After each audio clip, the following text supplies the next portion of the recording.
This is Jimmy. One night, he went to a storehouse to check inventory as he always did. Suddenly, a strong earthquake struck, and everything was shaking around Jimmy. And as the power went off, it went all dark around him. It was too dark. Jimmy needed to find something like a flashlight, or he may be injured by the obstacles in the dark. But all he could find was some wood stick and planks, some wire, a coil, a magnet, and a bulb.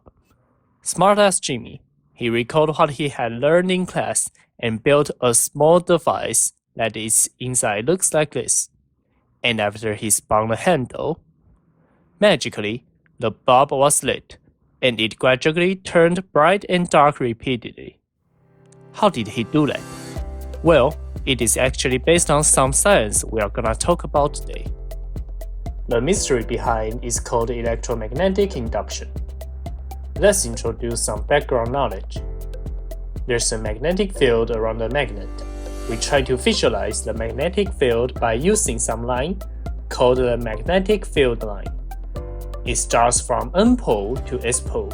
The stronger the magnetic field one place is, the more density magnetic field line around there are.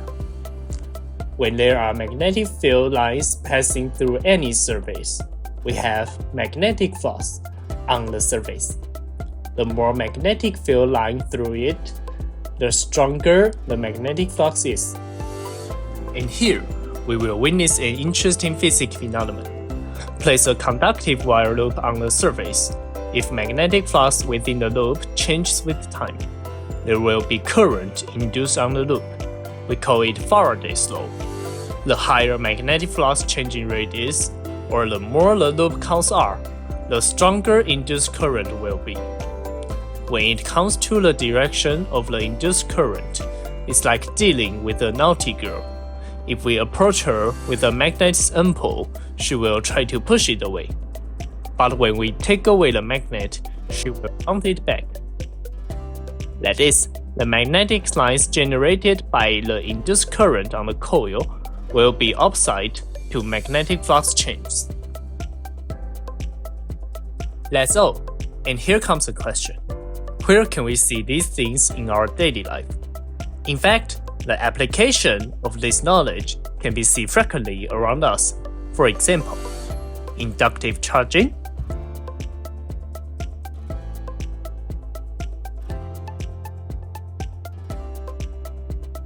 inductive cooking, and the highlight of today, generator. With knowledge above, let's take a look at what Jimmy built in the storehouse.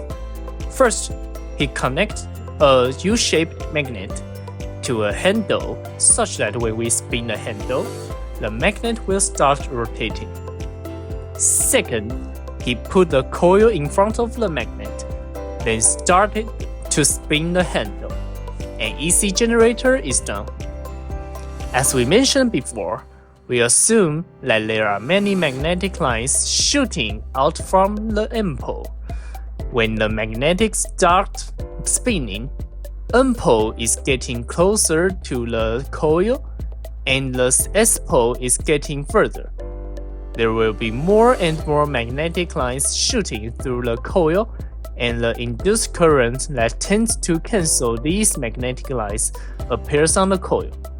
When the N pole starts leaving the coil and the S pole starts to get closer, the induced current that tends to hold the magnetic line back appears on the coil, of which direction is opposite to the former current.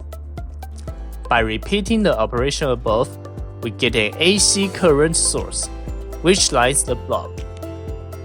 Generators we are using nowadays do not spin the magnets. It can generate power by spinning coils within permanent magnets. Induction current on the coil will be collected by the commutator. With knowledge learned in his head, Jimmy can leave the dark storehouse safely. Knowledge can save your life, and we can never have too much of it.